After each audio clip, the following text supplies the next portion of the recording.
Hello everyone, my name is Neil Arwin Mercado, reporter for INQUIRER.net, and joining us here today in our episode of Inside Look is senatorial candidate and incumbent Senator Risa Hontiveros. Ma'am, good morning. Hello, magandang umaga, Neil. Ma'am, what have you been up to recently? I'm pretty sure that you're very busy not only with the events before the Senate but also with your run for next year's elections. Yes, really preparing hard, Neil, para sa kampanya at eleksyon sa susunod na taon. Focusing on my theme of healthy buhay at hanap buhay. And therefore, sustaining yung pagsusulong ko ng iba't ibang mga batas pangkalusugan at saka batas din na pangkabuhayan para sa ating mga kababayan. As we're still in the midst of this pandemic and this recession, pero gusto talaga nating tumahak sa new and better normal. And of course, last and certainly not the least, nakatutok talaga sa budget plenaries. For example, this week beginning with the interpellations of the budgets of the departments of agriculture and of the environment and natural resources, kasi mga susing departamento din ito para maibalik yung kalusugan ng ating ekonomiya at yung hanap buhay ng ating mga mamamayan. So while all of this is happening, Senator Risa, the past weekend has been very eventful to say the least. When we Too talk much. about the presidential and vice presidential race, Yeah. I would just like to ask your take on this. Maybe point by point we can talk about the events that happened. First off, we can talk about Mayor Inday Sara Duterte eventually deciding to run for the vice presidential post. So she has filed her COC so far for Mhm. VP. May or may not be a surprise move, or was it a surprise that she opted for the VP post instead of the presidential? Well, actually, Neil, as you mentioned, masyadong maraming surprises than we should be comfortable with nitong nakaraang mga araw. Of course, all of this finally will come to an end by midnight of tonight, Monday. So, pwedeng medyo alam na nung taong bayan ano ba talaga ang totoo, and we can begin to focus on what we need to do, not just as voters but as citizens, para tumahak nga tungo dun sa new and better normal. Well, parang pinaiikot tayo, no, nitong spectacle the past few days. Pero at least nga matatapos na ito by tonight sa wakas. And as for the mayor, well, and for any of the other candidates, good luck to them. I'll see them out there. We'll see them out there. And of course, good luck to us also. Mm-hmm. Because ma'am, the supporters of, let's say, Mayor Inday, President Duterte, they would say na why are critics Mhm. criticizing this? Why are they saying na isa itong pambabastos sa electoral process in the Philippines when the fact of the matter is everyone can run? That is, I mean, if you meet the qualifications, you can Mhm. run. So that's the truth behind this. But can you explain, Senator Risa, bakit isang, as critics would say it, pambabastos sa political landscape, sa electoral process in the Philippines, yung ganitong klase ng, kumbaga, theatrics? Mm. Well, fair enough. Anyone who's qualified has the right to run. Pero tama masyadong naging theatrical, kaya bordering on or naging na pambabastos. Kaya for example, wini-welcome ko na i-review yung probisyon ng Omnibus Election Code tungkol sa substitution. Kasi sobra nang nagbibigay ng sense na hindi ito seryoso, hindi ito magalang o may respeto sa ating batas pang-eleksyon at sa ating mga kababayan. Next time around, lalo na kung mag-prosper yung bill na final ng ilang mga kasama ko sa Senado mula pa sa majority, next time around, we should not see these kinds of theatrics, this kind of spectacle tulad ng nakita natin itong nakaraang mga araw. Because in one of your interviews that I watched recently, you even said na this is, kumbaga, straight from the Duterte playbook of 2016. Yes, yes. Mm. Kumbaga sila na yung unang sumulat ng ganitong script. Kaya nga napasok sa electoral playbook natin. Bagamat under our current Omnibus Election Code, pinapayagan ang substitution, pero medyo dinevelop pa nila ito almost to the point of a crude art. At yun yung nakikita natin itong nakaraang mga araw, that candidates or parties would keep the people and the voters guessing para lang to capture the primary advantage for themselves, pero leaving at a disadvantage yung mas maayos na paghahanda talaga ng buong political system at lalo na ng mga mamamayan botante para sa susunod na taon. Mm. You mentioned you welcome a possible review of the Omnibus Election Code, particularly the substitution rule. You specifically, Senator Risa, what do you want? Ano yung changes that you want to see in this substitution rule? Halimbawa, yung unang um, major change na tinitignan ng mga advocates nitong review ay na mas bigyan ng timbang yung involuntary substitution kesa pa sa voluntary na yun na nga, nagagamit talaga mula pa noong 2015.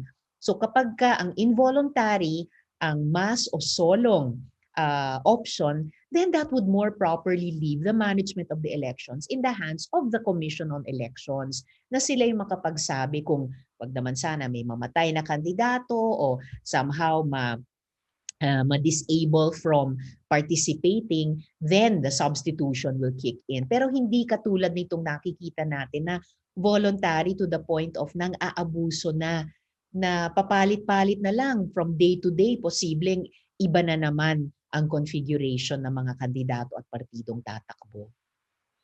Another development that happened over the weekend, Senator Risa, is a possible Duterte face-off for the vice presidency.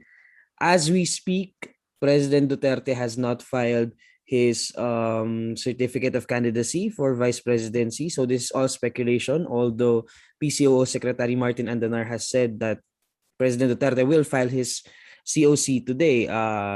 Just for context, by the time we air this, President Duterte may or may have not filed his COC. So, in the event that President Duterte files his COC for vice presidency, then we will see a Duterte showdown between the father and the daughter. What's your read on this, Senator Risa?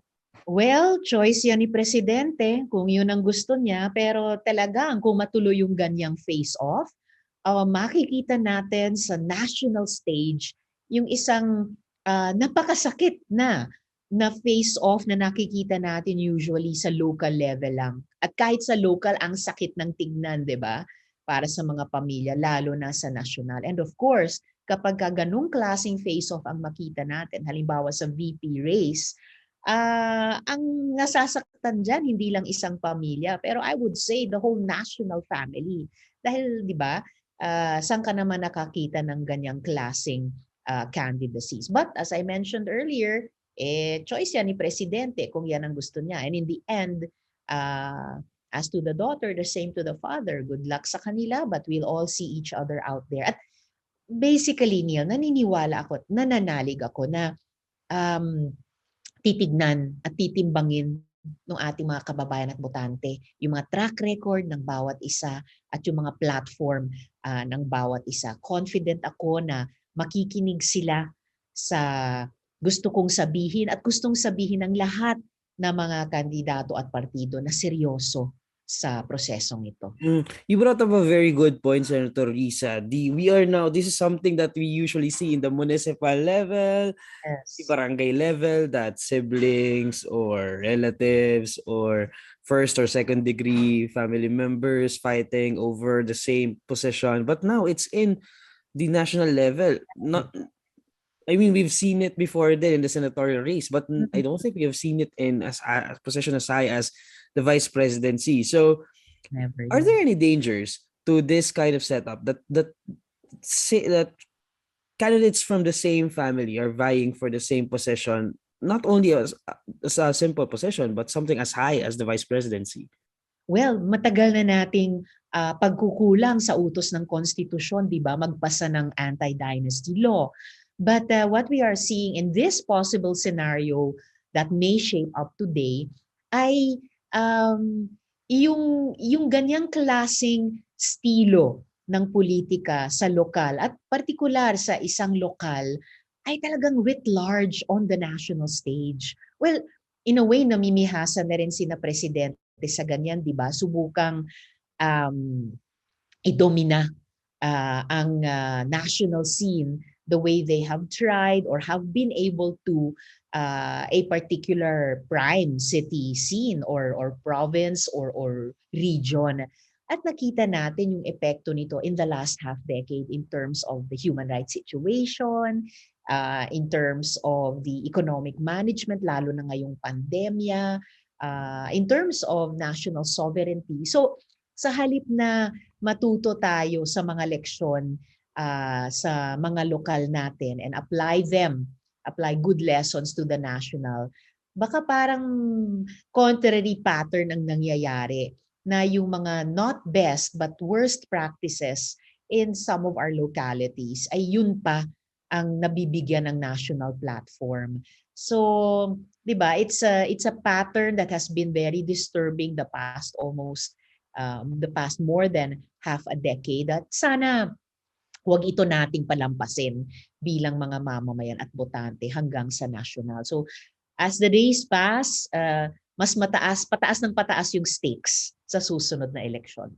I'll just ask this frankly, Senator Risa, because I don't know how else to put this.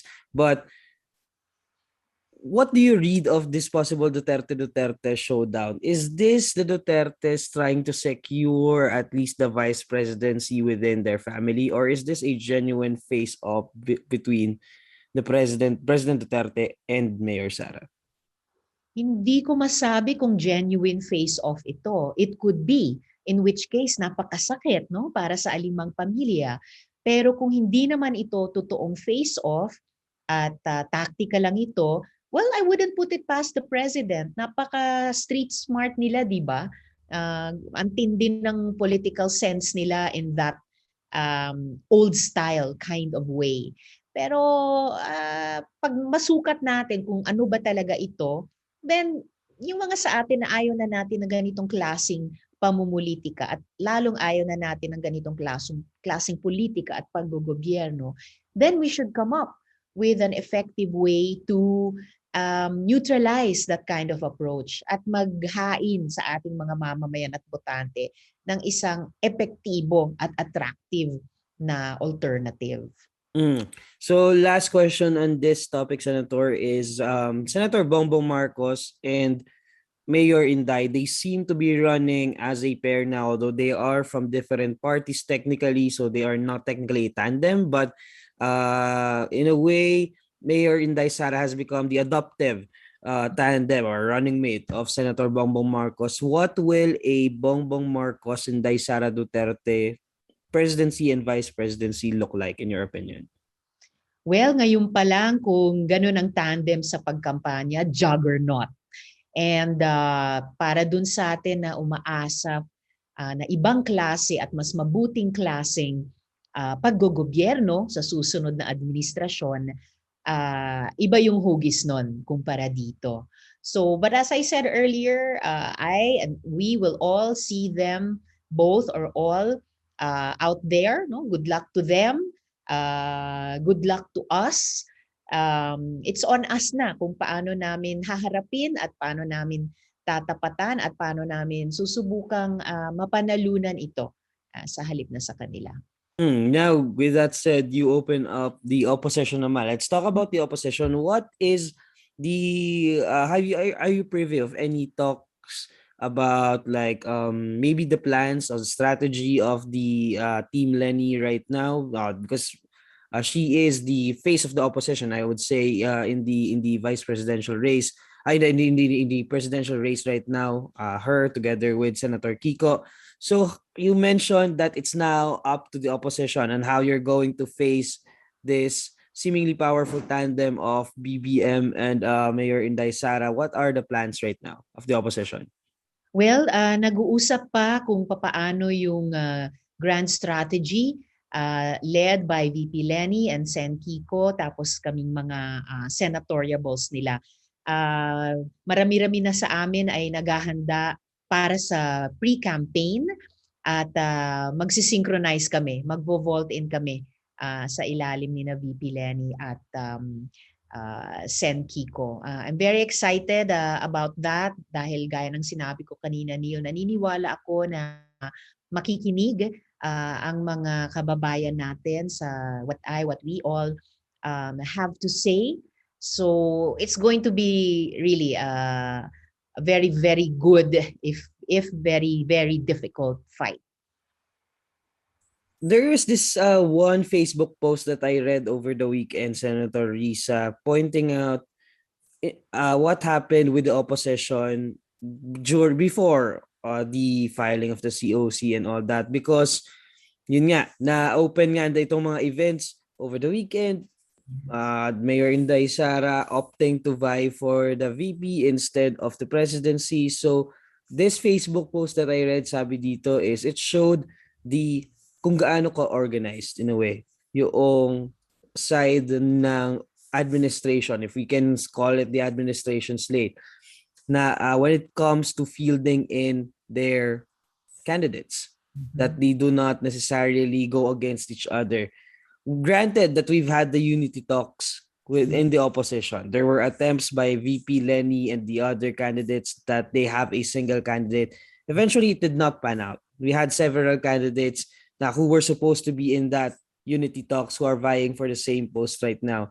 So just frankly asking Senator Risa, could the opposition handle this better?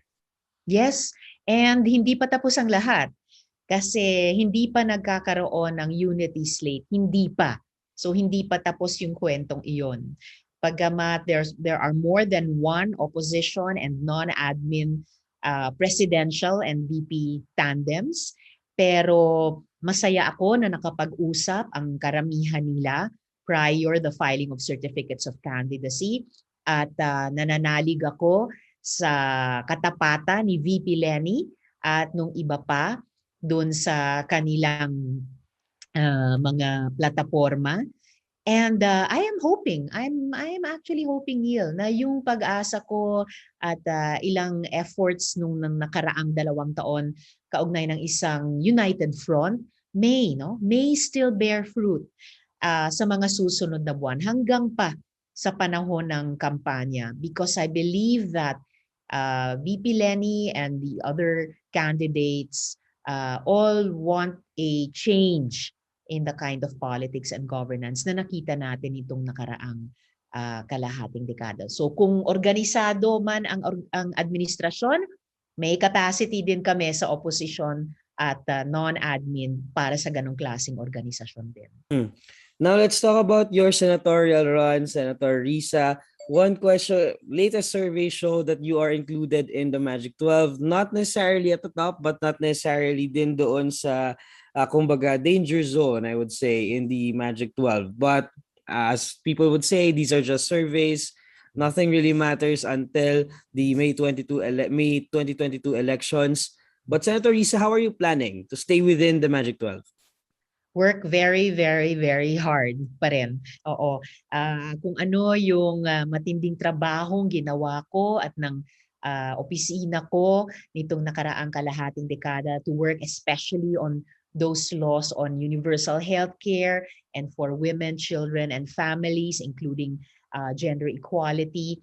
Itutuloy ko yun. Kaya ganun pa rin yung motto ko na healthy buhay at hanap buhay, very timely pa rin sa gitna ng pandemya at resesyon, and with a lot to contribute, I believe, patungo dun sa new and better normal. So naghahanda talaga ako para i-communicate ito sa ating mga kababayan kung ano yung track record na maisasabi ko for the past almost 6 years of work in the Senate at yung plataforma ko moving to that new and better normal na encapsulated pa rin dun sa healthy buhay at hanap buhay.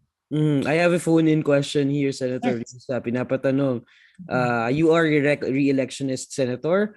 Ano po, in case you are re-elected, ano po yung gagawin ninyo na hindi nyo pa nagawa over the past 6 years? Well, i-refile ko yung mga pending bills ngayon na maaring hindi pa o maipasa sa kasalukuyang kongreso, and then I would work with my office to shape more health and economic development laws in the particular context nung hindi lang paggaling mula sa COVID, pero pagpapatibay talaga sa ating universal healthcare system. At pangalawa, hindi lang yung hindi yung pagbalik lang sa dating economic systems natin, pero patuloy na pagreforma para maging mas resilient at suportahan talaga yung mga dati ng vulnerable sectors at yung mga bagong vulnerable sectors na lumitaw nitong pandemya. Halimbawa, yung mga freelancers natin sa gig economy, kasama yung mga food delivery riders, kasama rin yung mga kabaro ko, kapwa kababaihan who are working in the informal economy at maaring hindi pa nakikinabang dun sa naipasa naming expanded maternity leave law, mga batas para sa mga kabataan na nagtatapos sa K-12 but who are finding it so much more difficult to get into jobs or to complete their schooling. Kaya yung advocacy tungkol sa dagdag suporta sa mga youth apprenticeship programs, dagdag pang mga batas para sa mga pamilya, and of course for gender equality. Hindi rin ako titigil sa inquire into burning issues at yung taunang pag-engage sa ating budget para for at least the next 2 or 3 years na tinatansyang recovery years pa rin lang para sa ating bansa, maging health and economics heavy yung ating General Appropriations Acts. When you mentioned, Senator Risa, that you are going to refile the bills that you filed in the past but did not make it past the Senate, I quickly remember the SOG bill because sayang, at one point sayang, because the House was able to pass this at one point, but it did not pass the Senate. So what are your, if you are reelected, what are your plans to maybe in a way sell it better, for lack of better term, before the Senate? Fair enough.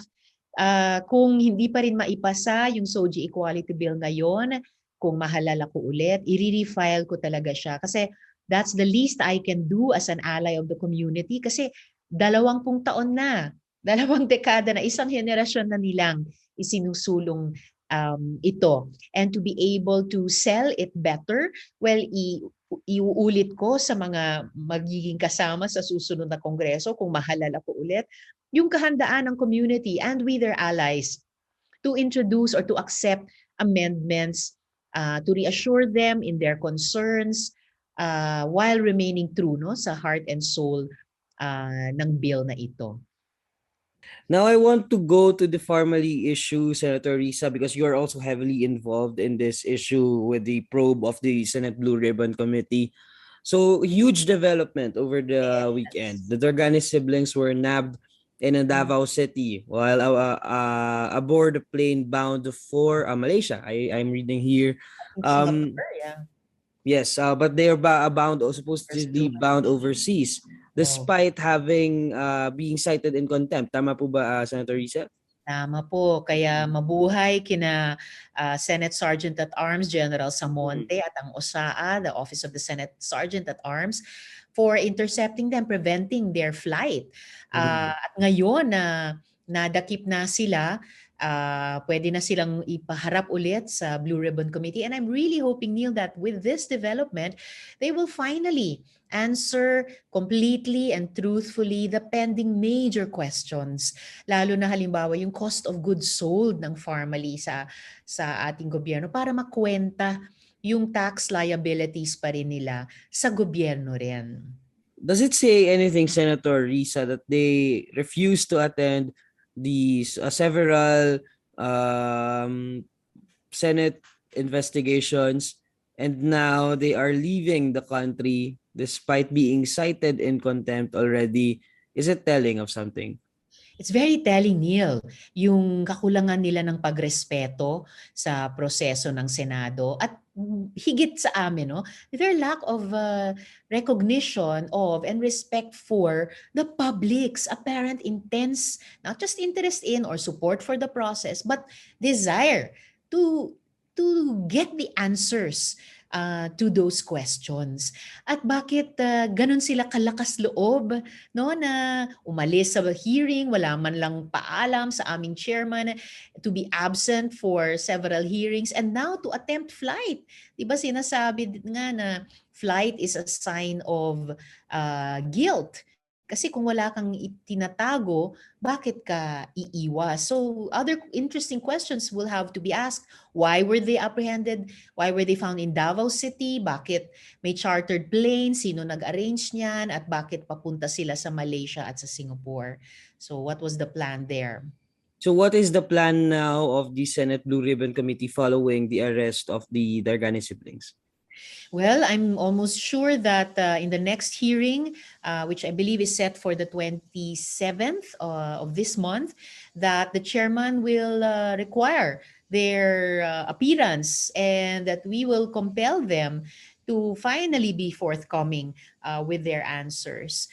Siyempre, nakabinbin pa rin yung tungkol kay Mr. Las Cañas. I will trust in our committee chairman to make the call on that if ever. Pero alam nyo, Neil, at whatever point now until early next year that the chairman senses na surface na namin lahat ng mga anggulo, na pasagot na namin lahat ng mga resource persons, I am very confident na we will be able to write a jam-packed with findings committee report and a committee report na matimbang sa mga malalakas na rekomendasyon in aid of legislation. I would like to go back to dito sa recommendations sa Senator Risa in a bit. But for quickly, I just want to ask the Senate Blue Ribbon Committee, you, Senator Kiko, Senator Gordon, time and again have been accused of bullying, that you are using the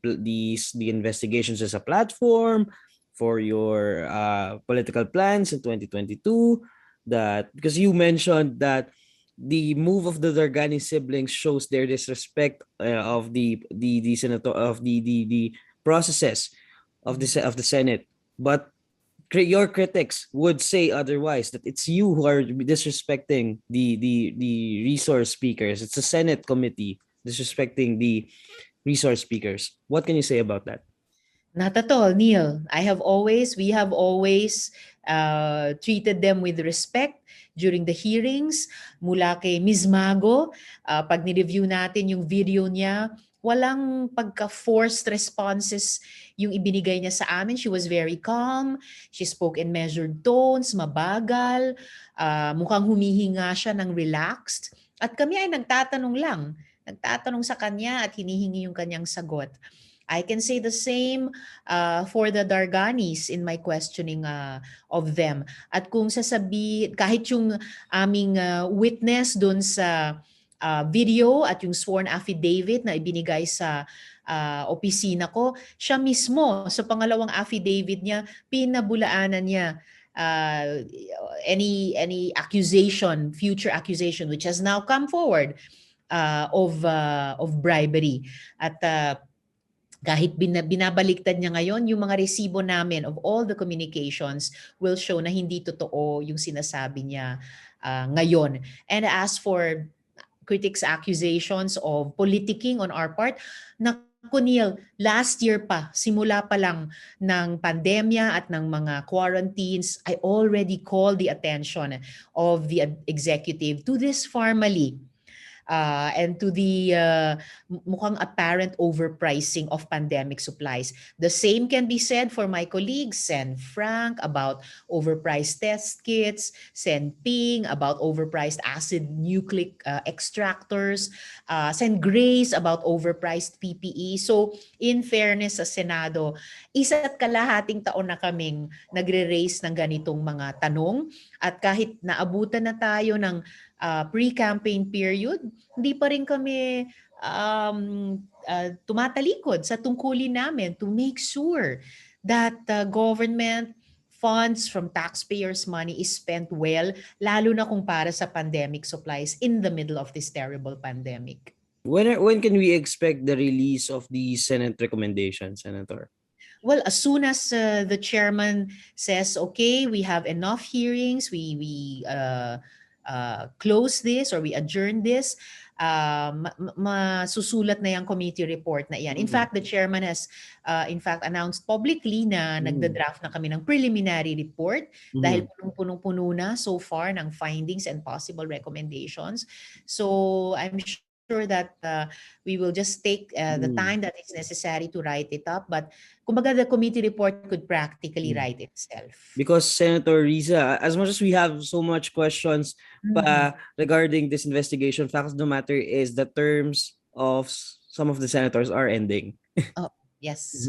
True. May mga mag-graduate na, and I'm proud to say that itong investigasyon sa COA audit report sa DOH, which led us to PSDBM, which led us to Pharmaly, which led us to Michael Yang, which seems to be leading us to the president, and then backtracking to Pharmaly, which also led us to their contracts with the DOTR, Philippine National Railways, and then again from Pharmaly, which led us to the Shuzhou Construction and Machinery Group. I'm proud to say on behalf of my graduating colleagues na malamang sa hindi, Neil, itong naging papel nila sa pagbunyag ng graft and corruption sa panahon ng pandemya at resesyon will be one of their legacies, not just to the Philippine Congress, pero sa ating sambayanan. Para meron talaga tayong pag-usad to progressively until if we can completely eliminate this worst kind of graft and corruption. One last question on this topic, Senator. Just quickly, any update on the Senate request regarding the Duterte order barring his cabinet officials from attending the investigations? Dapat talaga bawiin ni Presidente iyan. I mean, finally, he's saying that Pharmaly should be charged for possible tax evasion. Pero tigilin na rin niya yung pagprotekta sa mga opisyal niya at maging sa mga cronies na malamang kasabwat. Kasi hindi naman lalakas ang loob ng mga tulad ng Pharmaly kung wala silang kasabwat, no, sa loob ng kusina. As for the Senate's official response to the President's unacceptable memorandum, we already passed our resolution authorizing the Senate leadership to take all necessary legal steps in that same judiciary where the executive has tried to attack us before. So we are within our rights and we will stand up for the institution. Just quickly, Senator Risa, we're trying to collate yung stands ng senatorial, vice presidential, and president candidates on several topics that are very relevant actually for this 2022 election. So I would just like to quickly take your stand on this issues, pro or against, maybe a very brief explanation as to why your stand, bakit ganoon yung stand natin on these issues. First, Senator Risa, excise tax suspension. During the period of the pandemic, yes. As far as MSMEs are concerned, yung mga mas malalaking, mga pinakamalalaking negosyo, baka kaya iyon. But for the smaller economic stakeholders, yes please, para makasurvive at makabangon muli in a new and better economic normal. Government response to pandemic, did we pass or fail this one? We're still failing, so let's step up. All, not just the national critical assessments would say that, kahit yung mga regional at global measures are showing how at the end of the line we are, how kulelat we are. So let's get our act together once and for all. A quick follow-up on this, Senator Risa. Your take on the face shield policy. I'm just curious because it's a very relevant topic right now. I think Muntinlupa has already scrapped their face shield rule, but as it stands on a national scheme, we still have this implemented. So what's your take on the face shield policy? Well, mabuhay ang Muntinlupa. Ako naman, never akong tumutol sa paggamit ng face shield sa ating mga healthcare workers at sa mga ibang working people natin working in closed settings, in close contact with their patients or their clients and customers. Dagdag pa sa dagdag gastos ito sa mga mamamayan natin. Ngayon, dagdag basura pa sa ating environment. So, it's also a solid waste management challenge for us right now. Vaccination program, Senator Risa, maybe you have what's your assessment on our inoculation efforts? Again, we need to step up. Mabuti na medyo dumadagdag na yung supply. I can hear the LGUs heaving a sigh of relief kasi matagal na silang humihingi ng sapat na supply. They have more vaccinators on the ground. Napataas nila yung vaccine confidence ng ating mga kababayan. So please, let's step up our game also, not just on testing, tracing, quarantine, and treatment, sustain that, but step up our game also on vaccination para bago ng Pasko, no, mapataas naman natin mula sa 70% NCR but only 30% rest of the nation. More issues here, Senator Risa, West Philippine Sea, and practically maybe our relationship with China. Ay nako, bigyan naman natin ng balanse yung relasyon natin sa China. We've pivoted so far towards her na tinatalikuran na natin yung sarili nating national sovereignty. And in the West Philippine Sea, depensahan naman natin yung ating mga mangingisda roon. Let's stand up as well for our national interest in terms of the energy. Tayo ang may karapatan dun sa 5.4 million barrels ng langis at saka 55.1 trillion cubic feet ng nat gas, no? Bukod pa sa ito talaga ang food water basket ng buong Luzon at Palawan and the whole nation. Rate President Rodrigo Duterte's handling of the West Philippine issue over the past 6 years. Maybe from a range of 1 to 10, 1 being the lowest, 10 being the highest. How would you grade President Duterte's handling of this issue? Really one for sheer weakness of upholding the national interest consistently and with self-respect. Hindi lang para sa sarili nila bilang presidente pero para sa buong bansa. It's a one. War on drugs, Senator Risa, pro or against in the context of the Tokhang mission. Maybe because we are all, I guess, we can all agree that we have to fight off illegal drugs in the country, but Yes. war on drugs in the context of how we handled it, how the administration handled it, like Oplan Tokhang. What's your stand? I am against yung ganyang bloody law enforcement-centered approach sa problematic drug use. Dapat talaga mula sa simula, primarily public health approach ito with DOH in the lead para masuppress yung demand. Pero para din yung best supporting actor sa comprehensive approach na ito is on the supply side na dun lead talaga ang Philippine National Police, ang Dangerous Drugs Board, ang PIDEA. I mean, dapat talaga put the pressure on the real suppliers of those illegal drugs na mukhang yung iba pa dyan hanggang ngayon ay pinagsususpetsahang malapit sa mga otoridad. Would you support, if re-elected, would you support allowing ICC to probe President Duterte's war on drugs here in the Philippines? Definitely.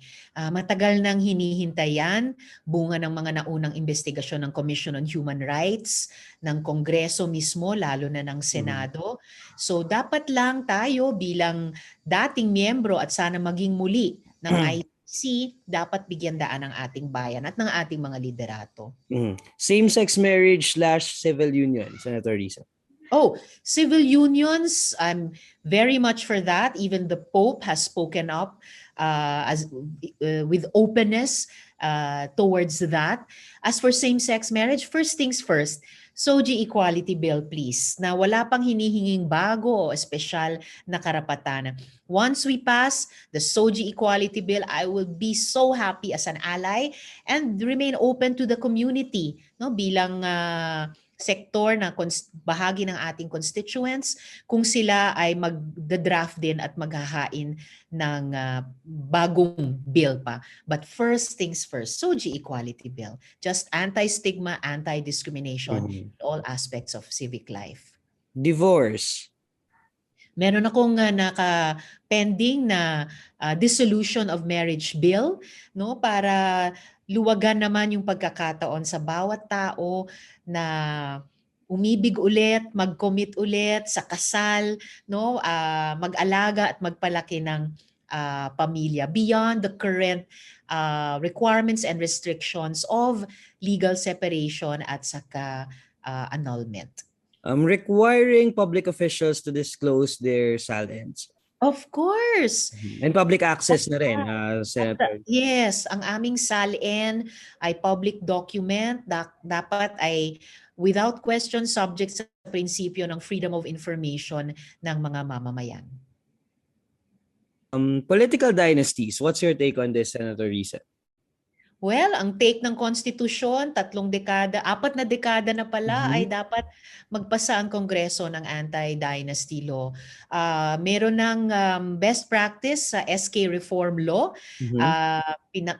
Pinagbabawal yung mga political dynasty, at least for the first 3 SK elections after the passage of the law, para lang i-level yung playing field. At pagkatapos nun, ay pwede na ang lahat, pati yung mga qualified na galing man sila sa mga dating dynasties. A couple more issues, Senator. Death penalty. No. And I'm very happy na recently sinabi ni Sen Ping, isa sa mga authors noon, na hindi na sila sumusuporta doon. Opo, winidraw nila yung kanilang authorship. Unchallenged yung dahilan namin ng pagtutol sa death penalty. Cruel, inhuman, and degrading punishment, anti-poor as proven by the records even of the Supreme Court, at sa huli, kahit sa pinapragmatic na antas, di naman siya deterrent sa krimen. Ang totoong deterrent ay yung kasiguruhan na maimbestigahan, maaaresto, at mapoprosecute. Is the Philippines doing enough to address climate change, Senator Risa? Oh my gosh, by no means are we doing enough. Sa urgency din ng response natin sa COVID, medyo napabayaan natin lalo yung climate change response natin. At hindi ito naghihintay sa kahit sino man. Hindi ito naghihintay sa COVID-19.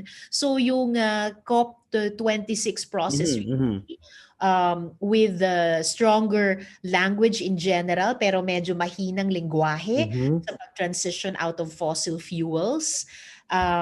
We have to also step up our game there as a country. At ngayon pa lang yung ating mga ecological movements ay nananawagan sa ating bansa to step up to the plate. No? Kahit sa prinsipyo ng common and differentiated responsibilities to fulfill our responsibilities. Dahil tayo bilang third pinaka-vulnerable sa climate change disasters, wala namang sinisino ang climate change eh. Pag nandyan na yung delubyo, kung hindi natin inunahan. Especially in the Philippines. Especially the Philippines, yes. Last one, Senator Risa, agrarian reform. Are we doing enough for our farmers? No, we are not. 5 decades since the first agrarian reform program started. Kaya patuloy din ako mag-interpolate sa budget ng Department of Agrarian Reform. Huling taon na ito ng administrasyong ito, poorest performance among all administrations since the People Power Revolution. Dapat ambitious target na sila for the balance of 2021 and the first half of 2022 to really give our agricultural productivity and modernization program a serious push. One last final question, Senator Risa, dahil may nagpahabol. Opo. Curious, at least for you personally, Senator Risa, which agencies would you really scrutinize in this budget deliberations? I'm really scrutinizing and I will really support pagdating sa amendments yung Department of Health at saka yung ating economic agencies. Dahil yung dalawang yon ang crucial. Yung Department of Health in principle dapat pangalawang pinakamataas na siya, following only on the DepEd na constitutionally laging priority. Dapat sana pangalawa. Sa ngayon sa National Expenditure Program o NEP, 4th lang ang DOH. This year na itaas natin to 3rd, hindi dapat bumaba, lalong dapat ma-maintain or tumaas pa nga. And then yung ating mga economic agencies para iahon ang ekonomiya natin, ang mahihirap na pamilya, ang mga MSMEs, iahon sa resesyon papunta sa new and better economic normal. Just to clarify, Senator Risa, you will push for higher budgets? Yes, for for DOH and for DOH. the economic When you say agencies. economic agencies, Senator Risa, can you identify which agencies Well, they are? certainly, for example, DOLE, DTI, at yung mga related agencies nila. Dahil sila yung nagja-champion dapat sa ating mga working people at sa ating mga MSMEs who are not just the most victimized and who most need to survive, pero sila actually yung pwedeng mag-champion niyang new and better normal moving out of the recession. If you are proposing, Senator Risa, for budget increases, then some agencies might have to experience some cuts. Alin kayang Definitely. agencies ito yung pwede nating bigyan ng cuts for? Well, fina-finalize pa namin yung mga nakikita naming mga ahensya na pwedeng magbawas ng konti for this year, no? Ibawi na lang namin kung nasa kongreso pa ako next year, ibawi na lang sa mga susunod na taon. Pero bigyan ng shot in the arm yung mga pinaka-urgent na agencies na dapat may sapat na pondo sa ngayon. It's always that balancing act, but like any household, yung national household din natin, kung alin ang priority, then let's put our money where our mouth is. Senator Risa, just your final words to your supporters watching this, maybe your critics too, if they are watching this interview. Okay. Salamat, Neil. Well, sa mga kasamang taga-suporta at pati sa mga nagpupuna, pareho lang naman ang mensahe ko. Healthy buhay at hanap buhay. Siguro sa mga ganon, hindi tayo pwedeng mag-away. Pagtulungan po natin magbuo ng mas malawak na pagkakaisa nating mga Pilipino para iahon talaga yung kalusugan at yung kabuhayan ng ating mga kababayan sa mga susunod na taon post-COVID-19 at post-recession. Mhm. Salamat. With that said, thank you so much, Senator Risa Hontiveros. Thank you for allowing us to speak with you again. This is the second time that you have been in the show, so thank you so much, Senator Risa. Again, my name is Neil Arwin Mercado, reporter for INQUIRER.net, and that has been your Inside Look.